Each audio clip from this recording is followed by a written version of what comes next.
श्रीवेङ्कटाचलाधीशं श्रियाध्यासितवक्षसं श्रितचेतनमन्दारं श्रीनिवासमहं भजे श्रीनिवासमहं भजे। ತಿರುಮಲ ಕ್ಷೇತ್ರ ಪುರಾಣ ಪ್ರಸಿದ್ಧವಾದಂತಹ ಶ್ರೀ ವೆಂಕಟಾಚಲಾಧೀಶ್ವರನ ದಿವ್ಯಸ್ಥಾನ. ಸಮಸ್ತ ದೇವತೆಗಳಿಗೂ ಆರಾಧನೀಯವಾದ ಕ್ಷೇತ್ರ. ಮಾನವರಿಗಂತೂ ಇದು ಸಾಕ್ಷಾತ್ ವೈಕುಂಠ. ಋಷಿಗಳು, ಮುನಿಗಳು, ಯಕ್ಷ, ಕಿನ್ನರ, ಕಿಂಪುರುಷಾದಿಗಳೆಲ್ಲರೂ ನಿತ್ಯವೂ ಪರಮಾತ್ಮನನ್ನು ಆಶ್ರಯಿಸಿ ಆರಾಧಿಸಿ ಕೃತಾರ್ಥರಾಗುತ್ತಿರುವಂತಹ ದಿವ್ಯಕ್ಷೇತ್ರ ತಿರುಮಲ ಕ್ಷೇತ್ರ. ಈ ಕ್ಷೇತ್ರವು ಪುರಾಣ ಪ್ರಸಿದ್ಧವಷ್ಟೇ ಅಲ್ಲ, ವೇದ ಪ್ರಸಿದ್ಧವಾದದ್ದು ಎಂಬುದಾಗಿಯೂ ಕೂಡ ಹೇಳಲಾಗುತ್ತದೆ. ಅರಾಯಿ ಕಾಣೆ ಎನ್ನುವಂತಹ ಮಂತ್ರದಲ್ಲಿ ಈ ದಿವ್ಯವಾದಂತಹ ಕ್ಷೇತ್ರದ ವರ್ಣನೆಯೇ ಇದೆ ಎಂಬುದಾಗಿ ಮಾನನೀಯರು, ಶ್ರದ್ಧಾನ್ವಿತರು, ಪಂಡಿತರು ಅಭಿಪ್ರಾಯಪಡುತ್ತಾರೆ. ಆ ಮಂತ್ರಕ್ಕೆ ಸರಿಹೋಗುವಂತಹ ಕ್ಷೇತ್ರ ಇದು. ಸಮಸ್ತ ಪಾಪಗಳನ್ನು ತೊಳೆದುಕೊಳ್ಳುವುದಕ್ಕೆ ಈ ಪರಮ ಪವಿತ್ರವಾದಂತಹ ಪರ್ವತವನ್ನು ಆಶ್ರಯಿಸಬೇಕು ಎನ್ನುವಂತಹ ಮಾತು ಅದರಲ್ಲಿದೆ. ಎಲ್ಲ ದುರಿತಗಳನ್ನು ದೂರಗೊಳಿಸಿಕೊಳ್ಳಲು, ಪಾಪಗಳನ್ನು ಕಳೆದುಕೊಳ್ಳಲು ಇರುವಂತಹ ಅತ್ಯಂತ ಶ್ರೇಷ್ಠವಾದಂತಹ ಸ್ಥಾನ ಬ್ರಹ್ಮಾಂಡದಲ್ಲಿ ಇದು ಮಾತ್ರ. ಆದ್ದರಿಂದಾಗಿ ಇಂತಹ ಕ್ಷೇತ್ರವು ಇನ್ನೆಲ್ಲಿಯೂ ಇಲ್ಲ. ಸಮಸ್ತ ಬ್ರಹ್ಮಾಂಡದಲ್ಲಿಯೇ ಇದಕ್ಕಿಂತಲೂ ಹೆಚ್ಚಿನದಾದಂತಹ ಕ್ಷೇತ್ರವಿಲ್ಲ ಎಂಬುದಾಗಿ ಋಷಿಮುನಿಗಳು ನುಡಿದಿದ್ದಾರೆ. ಆ ಮಾತು ಅತ್ಯಂತ ಸತ್ಯವಾದದ್ದು. ಪಾಪಭಾರದಿಂದ ಕುಗ್ಗಿರುವಂತಹ ಬಗ್ಗಿರುವಂತಹ ಜೀವರುಗಳಿಗೆ ಈ ಕ್ಷೇತ್ರವು ಸಂಜೀವಿನಿಯಾಗಿದೆ. ಪಾಪದ ಭಾರವನ್ನು ದೂರಗೊಳಿಸುವಂತಹ ದಿವ್ಯವಾದ ಸ್ಥಾನ ಇದಾಗಿದೆ. ಅಂತಹ ವಿಶಿಷ್ಟವಾದಂತಹ ಸ್ಥಾನವಾಗಿ ಶೋಭಿಸುತ್ತಿದೆ ಈ ತಿರುಮಲಗಿರಿ. ಶ್ರೇಯಃಕಾಂತನು ಇಲ್ಲಿ ನೆಲೆಗೊಂಡು ಭಕ್ತರಿಗಾಗಿ ತಾನಿದ್ದು ಭಕ್ತರ ಕಷ್ಟಗಳನ್ನು ಪರಿಹರಿಸುವುದಕ್ಕಾಗಿ ನಿಂತಿದ್ದಾನೆ. ಆ ಬ್ರಹ್ಮಾಂಡ ನಾಯಕನ ದಿವ್ಯವಾದಂತಹ ಸ್ಥಾನದಲ್ಲಿ ಬ್ರಹ್ಮೋತ್ಸವ ಪ್ರಾರಂಭವಾಗುತ್ತಿದೆ. ನವರಾತ್ರಿ ಬ್ರಹ್ಮೋತ್ಸವ ಎನ್ನುವಂತಹ ಹೆಸರಿನಿಂದ ಈ ವಿಶಿಷ್ಟವಾದ 9 ದಿನಗಳ ಉತ್ಸವವನ್ನು ನಿರ್ವಹಿಸುತ್ತಿದ್ದಾರೆ. ಪ್ರತಿ ವರ್ಷವೂ ದೇವಿ ನವರಾತ್ರಿಯ ಸಂದರ್ಭದಲ್ಲಿ ಕಾಕತಾಳೀಯವಾಗಿ ಶ್ರೀನಿವಾಸನ ಬ್ರಹ್ಮೋತ್ಸವವೂ ನಡೆಯುತ್ತದೆ. ಪ್ರಾಚೀನ ಕಾಲದಿಂದಲೂ ಕೂಡ ಈ ಒಂದು ಪರಿಪಾಠಿ ಈ ಕ್ಷೇತ್ರದಲ್ಲಿದೆ. ಅಧಿಕ ಮಾಸ ಬಂದಂತಹ ವರ್ಷದಲ್ಲಿ 1 ತಿಂಗಳು ಮುಂಚಿತವಾಗಿಯೇ ಈ ಸುಮುಹೂರ್ತವು ಬರುವುದರಿಂದ ಆ ಸಂದರ್ಭದಲ್ಲಿ ಪೆರಟಾಶಿ ಎಂದು ಕರೆಯಲ್ಪಡುವ ತಮಿಳು ತಿಂಗಳಿನ ಪ್ರಕಾರವಾಗಿ ಯಥಾರ್ಥ ಬ್ರಹ್ಮೋತ್ಸವವನ್ನು ನಿರ್ವಹಿಸುತ್ತಾರೆ. ಪ್ರತಿ ವರ್ಷದಂತೆ ನಡೆಯುವಂತಹ ನವರಾತ್ರಿಯ ಉತ್ಸವವನ್ನು ನಿರ್ವಹಿಸುತ್ತಾರೆ. ಆ ದೃಷ್ಟಿಯಿಂದಾಗಿ ಇದು ನವರಾತ್ರಿಯ ಉತ್ಸವ, ನವರಾತ್ರಿ ಬ್ರಹ್ಮೋತ್ಸವ ಎನ್ನುವಂತಹ ಹೆಸರಿನಿಂದ ಕರೆಯಲ್ಪಡುತ್ತದೆ. 9 ದಿನಗಳು ನಡೆಯುವುದರಿಂದ ಇದು ನವರಾತ್ರಿಗಳ ಉತ್ಸವ. ಅಷ್ಟಲ್ಲದೆ ನವರಾತ್ರಂ ಎನ್ನುವಂತಹ ಶಬ್ದವು 9 ದಿನಗಳು ನಿರಂತರವಾಗಿ ನಡೆಯುವಂತಹ ಒಂದು ಕಾರ್ಯಕ್ರಮವನ್ನು ತಿಳಿಯಪಡಿಸುವಂತಹ ಶಬ್ದ. ಆ ರೀತಿಯಾಗಿ 9 ದಿನಗಳ ಈ ಉತ್ಸವವನ್ನು ನವಾಹ್ನಿಕ ಬ್ರಹ್ಮೋತ್ಸವ ಎಂದು ಕರೆಯುತ್ತಾರೆ.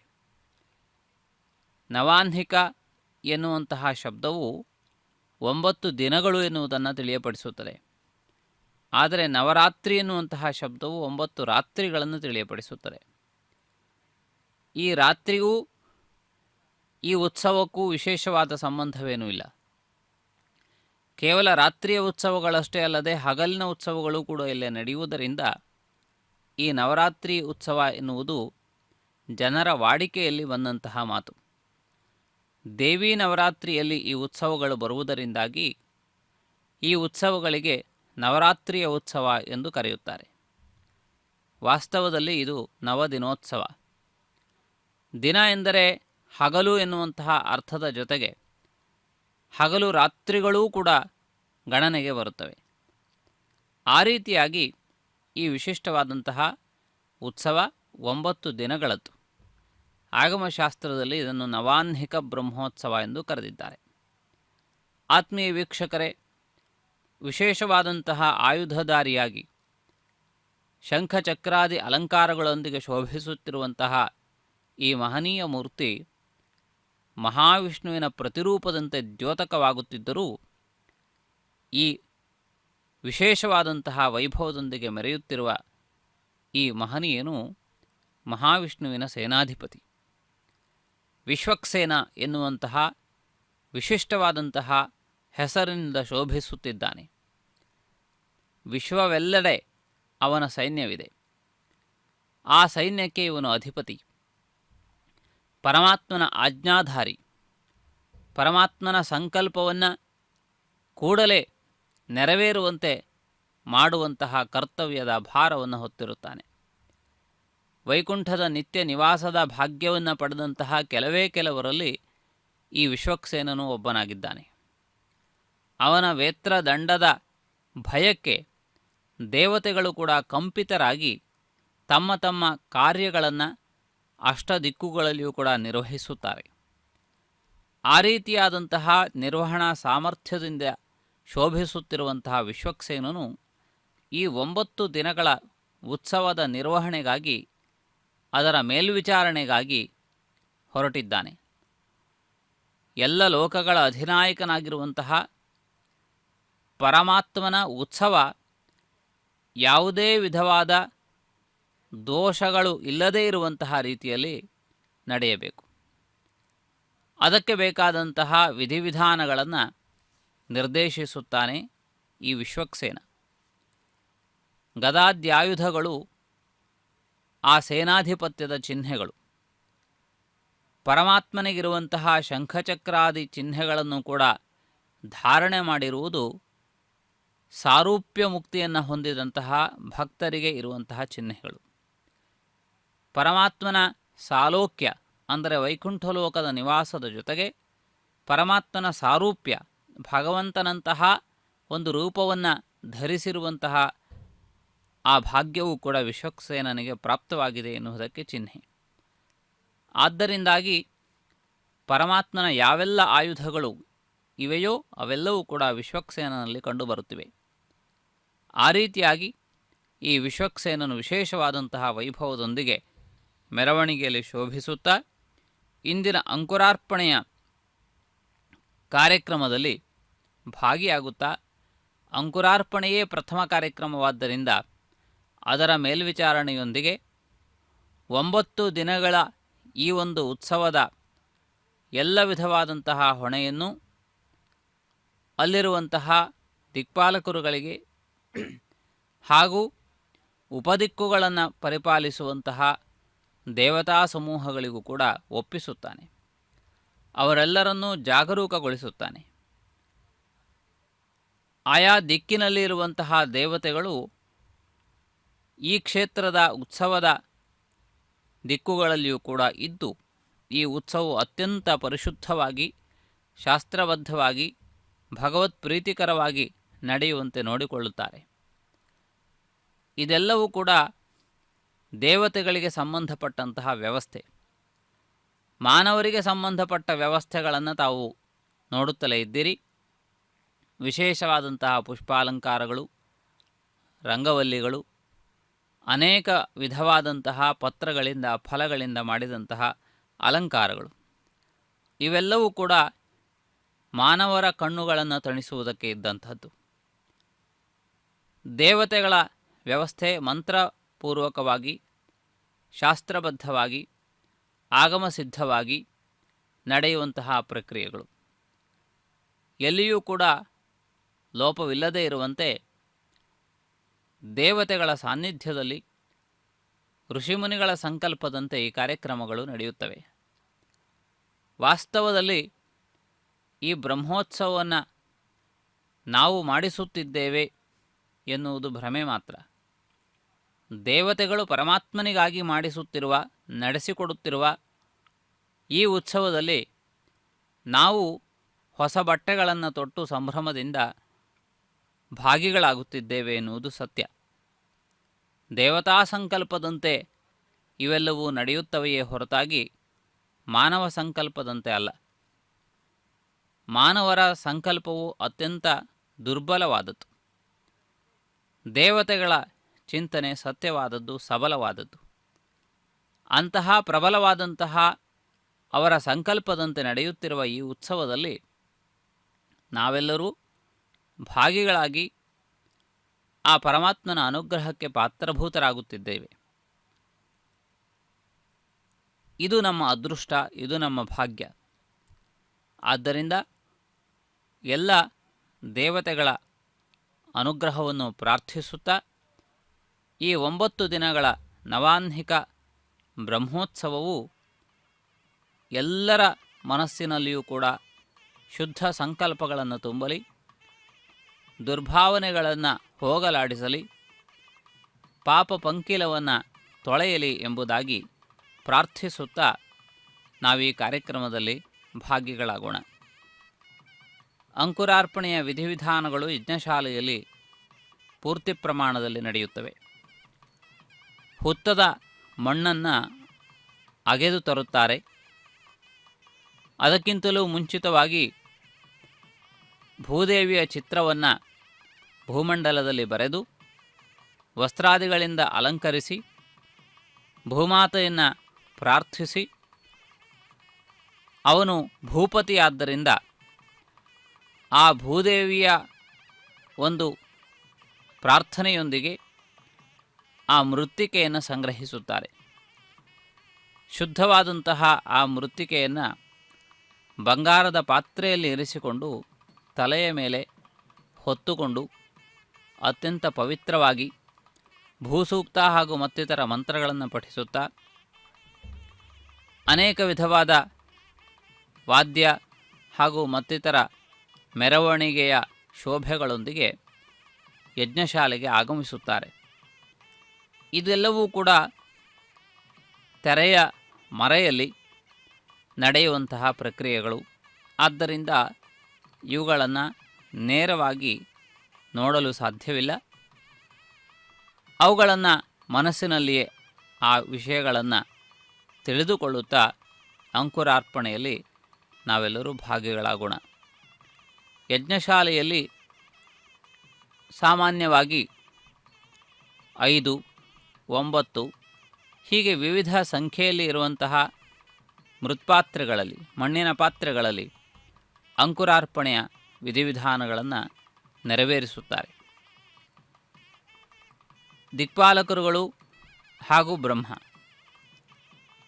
4 ಜನ ಪ್ರಧಾನವಾದಂತಹ ದಿಕ್ಪಾಲಕರುಗಳು ಅಂಕುರಾರ್ಪಣೆಯಲ್ಲಿ ಪ್ರಧಾನ ಭೂಮಿಕೆಯನ್ನು ವಹಿಸಿದರೆ, ಅವರೆಲ್ಲರನ್ನೂ ನಿಯಂತ್ರಿಸುತ್ತಾ ಮಧ್ಯಭಾಗದಲ್ಲಿ ಸೃಷ್ಟಿಕರ್ತನಾದಂತಹ ಬ್ರಹ್ಮನು ಸ್ಥಿರವಾಗಿ ನಿಂತಿರುತ್ತಾನೆ.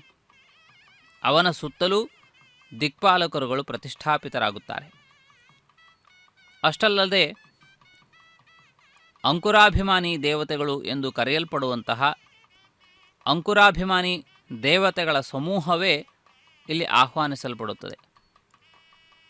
ಈ ವಿಶೇಷವಾದಂತಹ ಅಂಕುರಾಭಿಮಾನಿ ದೇವತೆಗಳಲ್ಲಿ ಅಪ್ಸರಗಣಗಳು, ರಂಭ, ಊರ್ವಶಿ ಮೊದಲಾದಂತಹ ಅಪ್ಸರಸೆಯರು ಇದ್ದಾರೆ. ಅವರಿಗೆ ಇಲ್ಲಿ ಒಂದು ವಿಶೇಷವಾದಂತಹ ಸ್ಥಾನವನ್ನು ಪರಿಕಲ್ಪಿಸಲಾಗಿದೆ. ದೇವತಾ ಗಣ ಅತ್ಯಂತ ವಿಸ್ತೃತವಾದದ್ದು.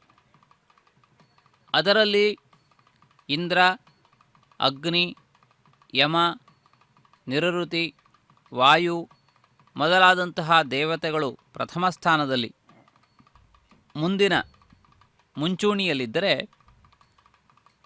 ಅವರ ಸೇವೆಗಾಗಿ ಇರುವಂತಹ ದೇವತಾ ಗಣಗಳು ಅನೇಕ. ಅಂತಹ ಸೇವಕರಲ್ಲಿ ಅಪ್ಸರಸೆಯರು ಕೂಡ ಇದ್ದಾರೆ. ಅವರು ಕೂಡ ವಿಶೇಷವಾದಂತಹ ಪುಣ್ಯದ ಬಲದಿಂದ ಸ್ವರ್ಗಲೋಕದ ನಿತ್ಯ ನಿವಾಸದ ಭಾಗ್ಯವನ್ನು ಪಡೆದಿದ್ದಾರೆ. ಆದ್ದರಿಂದಾಗಿ ಅವರಲ್ಲಿಯೂ ದೇವತಾಂಶವಿದೆ ಎನ್ನುವುದನ್ನು ಒಪ್ಪಿಕೊಳ್ಳಲೇಬೇಕು. ಅಂಥವರಿಗೂ ಒಂದು ಪೂಜ್ಯ ಸ್ಥಾನವನ್ನು ಪರಿಕಲ್ಪಿಸುತ್ತಾ ಈ ಅಂಕುರಾರ್ಪಣೆಯಲ್ಲಿ ಅಪ್ಸರಸೋ ಗಣವನ್ನು, ಅಂದರೆ ಅಪ್ಸರೆಯರ ಗಣವನ್ನು ಆಹ್ವಾನಿಸಲಾಗುತ್ತದೆ. ಅದೇ ರೀತಿಯಲ್ಲಿ ನವಗ್ರಹಗಳ ಪ್ರತೀಕಭೂತವಾದಂತಹ ನವಧಾನ್ಯಗಳನ್ನು ಕೂಡ ಇರಿಸಲಾಗುತ್ತದೆ. ನವಧಾನ್ಯಗಳ ಒಂದು ಸಂಪತ್ತು ನವಗ್ರಹಗಳ ವಿಶೇಷವಾದಂತಹ ಗುಣಗಳಿಂದ ಭೂಮಿಯಲ್ಲಿ ಬೆಳೆಯುವಂತಹ ಧಾನ್ಯಗಳು. ಅಂದರೆ ಆಯಾ ಗ್ರಹಗಳಿಗೆ ಸಂಬಂಧಪಟ್ಟಂತಹ ಗುಣಗಳು ಇವುಗಳಲ್ಲಿ ಬೇರೆ ಬೇರೆಯಾಗಿ ಇರುವುದರಿಂದ ಇವುಗಳ ಸ್ವರೂಪವೂ ಬೇರೆ ಬೇರೆಯಾಗಿರುತ್ತದೆ. ಗ್ರಹಗಳ ಪ್ರಭಾವ ಎಲ್ಲ ಜೀವರ ಮೇಲೂ ಇದ್ದೇ ಇದೆ. ಆ ಎಲ್ಲ ಪ್ರಭಾವಗಳನ್ನು ಶುಭ ಪರಿಣಾಮವಾಗಿ ಬದಲಾಯಿಸಿಕೊಳ್ಳಲು ಧಾನ್ಯಗಳನ್ನು ಕೂಡ ನಾವು ಉಪಯೋಗಿಸಬಹುದು. ಆ ರೀತಿಯಾಗಿ ನವಧಾನ್ಯಗಳಿಂದ ನಡೆಯುವಂತಹ ಅಂಕುರಾರ್ಪಣೆಯ ಈ ಕಾರ್ಯಕ್ರಮದಲ್ಲಿ ವಿಶ್ವಕ್ಸೇನನು ಮುಂದಿದ್ದು ಈ ಕಾರ್ಯಕ್ರಮವನ್ನು ಮೊದಲಿಗೆ ನಡೆಸಿಕೊಡುತ್ತಾನೆ. ಆ ಒಂದು ಉತ್ಸವದ ಪೂರ್ಣತೆಯ ಪ್ರತೀಕಭೂತವಾಗಿ ಮಂಗಲ ನೀರಾಜನವನ್ನು ಅತ್ಯಂತ ಶ್ರದ್ಧಾಭಕ್ತಿಗಳಿಂದ ನಿರ್ವಹಿಸಿದ್ದಾರೆ. ಶ್ರೀ ವೆಂಕಟನಾಥನ ದಿವ್ಯ ಸಾನ್ನಿಧ್ಯದಲ್ಲಿ ನಡೆಯುತ್ತಿರುವಂತಹ ಈ ಶುಭದಾಯಕವಾದಂತಹ ಪ್ರಕ್ರಿಯೆಯನ್ನು ತಾವೆಲ್ಲರೂ ಗಮನಿಸಿದ್ದೀರಿ. ರಂಗನಾಯಕ ಮಂಟಪದಲ್ಲಿ ಆಸೀನನಾಗಿರುವಂತಹ ವಿಶ್ವಕ್ಸೇನನು ಭಕ್ತಜನರೆಲ್ಲರನ್ನೂ ಕೂಡ ತನ್ನ ಅನುಗ್ರಹ ದೃಷ್ಟಿಯಿಂದ ವೀಕ್ಷಿಸುತ್ತಿದ್ದಾನೆ. ಭಗವದ್ ಆಜ್ಞಾಪಾಲಕ ಅಧಿಕಾರಿಯಾಗಿ ವಿರಾಜಿಸುತ್ತಿದ್ದಾನೆ. ಈ ಸಂದರ್ಭದಲ್ಲಿ ದೇವಸ್ಥಾನದ ಧರ್ಮಕರ್ತೃಗಳು, ಮಾರ್ಗದರ್ಶಕರಾಗಿರುವಂತಹ ಹಿರಿಯ ಜಿಯರ್ ಸ್ವಾಮಿಗಳು ಪರಿವಟ್ಟ ಎಂದು ಕರೆಯಲ್ಪಡುವಂತಹ ಒಂದು ಪಟ್ಟಿಯನ್ನು ಒಂದು ಮರ್ಯಾದೆಯ ಸಂಕೇತವಾಗಿ ಧಾರಣೆ ಮಾಡಿದ್ದಾರೆ.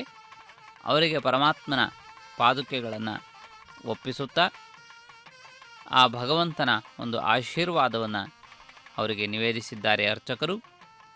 ಅದೇ ರೀತಿಯಲ್ಲಿ ದೇವಸ್ಥಾನದ ಹಿರಿಯ ಅಧಿಕಾರಿಗಳಿಗೂ ಕೂಡ ಇಂತಹುದೇ ಆದಂತಹ ಒಂದು ಮರ್ಯಾದೆಯನ್ನು ಒಪ್ಪಿಸಲಾಗುತ್ತದೆ. ಈ ವಿಶಿಷ್ಟವಾದಂತಹ ಕಾರ್ಯಕ್ರಮದಲ್ಲಿ ಅಂಕುರಾರ್ಪಣೆಯ ನಂತರ ವಾಹನ ಸೇವಾದಿ ವಿಧಿಗಳು ಪ್ರಾರಂಭವಾಗುತ್ತವೆ. ನಾಳೆ ಬೆಳಗಿನಿಂದಲೇ ವಾಹನ ಸೇವೆಗಳು ಪ್ರಾರಂಭವಾಗುತ್ತವೆ. ಪಲ್ಲಕ್ಕಿ ಸೇವೆ ಇದು ಮೊಟ್ಟಮೊದಲ ಪರಮಾತ್ಮನಿಗೆ ನಡೆಯುವಂತಹ ವಿಶಿಷ್ಟವಾದ ಸೇವೆ. ಇದನ್ನು ತಿರುಚ್ಚಿ ಅಥವಾ ಬಂಗಾರದ ತಿರುಚ್ಚಿ ಸೇವೆ ಎಂದು ಕರೆಯುತ್ತಾರೆ. ಕನ್ನಡದಲ್ಲಿ ತಿರುಚ್ಚಿಯನ್ನು ದಂಡಿಗೆ ಎನ್ನುವಂತಹ ಹೆಸರಿನಿಂದ ಕರೆಯುತ್ತಾರೆ. ಈ ಬಂಗಾರದ ತಿರುಚ್ಚಿಯಲ್ಲಿ, ಅಂದರೆ ಈ ಒಂದು ವಿಶೇಷವಾದಂತಹ ವಾಹನದಲ್ಲಿ ಪರಮಾತ್ಮನು ಶ್ರೀದೇವಿ ಭೂದೇವಿ ಸಹಿತನಾಗಿ ಆಸೀನನಾಗುತ್ತಾನೆ. ಆ ಪರಮಾತ್ಮನಿಗೆ ವಿಶೇಷವಾದಂತಹ ಉಪಚಾರಾದಿ ಸೇವೆಗಳನ್ನು ನಿರ್ವಹಿಸುವುದರೊಂದಿಗೆ ಈ ಉತ್ಸವ ಪ್ರಾರಂಭವಾಗುತ್ತದೆ. ನಾಳೆ ರಾತ್ರಿ ಮಹಾಶೇಷ ವಾಹನ ಅಥವಾ ದೊಡ್ಡ ಶೇಷ ವಾಹನ ಎನ್ನುವಂತಹ ವಾಹನ ಸೇವೆಯೊಂದಿಗೆ ಅಧಿಕೃತವಾದಂತಹ ವಾಹನ ಸೇವೆಗಳು ಪ್ರಾರಂಭವಾಗುತ್ತವೆ. ಇವುಗಳೆಲ್ಲವನ್ನು ವೀಕ್ಷಿಸಿ ನಾವು ಶ್ರೀನಿವಾಸನ ಕೃಪೆಗೆ ಪಾತ್ರರಾಗೋಣ. ನಮೋ ವೆಂಕಟೇಶಾಯ.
ತಿರುಮಲ ಕ್ಷೇತ್ರದಲ್ಲಿ ನಡೆದು ಬರುತ್ತಿರುವ ಈ ನವರಾತ್ರಿಯ ಬ್ರಹ್ಮೋತ್ಸವದ ಪ್ರಾರಂಭದ ಈ ವಾಹನ ಸೇವಾ ವಿಧಿಯನ್ನು ವೀಕ್ಷಿಸಿದ್ದೀರಿ.